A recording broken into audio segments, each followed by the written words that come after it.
The work that I do here at ANU at the Research School of Biology focuses on trying to improve crop photosynthesis by using the tricks that blue-green algae use to photosynthesize incredibly efficiently to transfer them into plants to make them grow better. What we're hoping that we'll be able to achieve by putting this CO2 concentrating mechanism into crops is that not only will we be able to speed up the rate at which a crop plant can fix carbon from the atmosphere, but they can do it much more efficiently so that they don't have to put so much resources into the production of that enzyme rubisco. They can produce a lot less of it.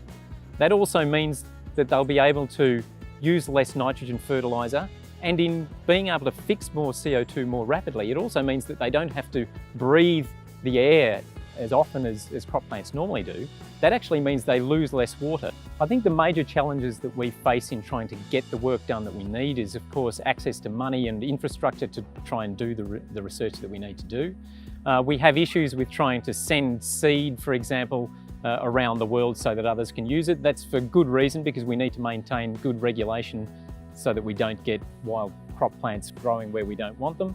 But we also need to make sure that we've got really strong links with research groups around the world so that we can make good collaborative research projects happen. We're hoping that in the long run, the outcomes of our research are going to mean that there's much more efficient production of crops.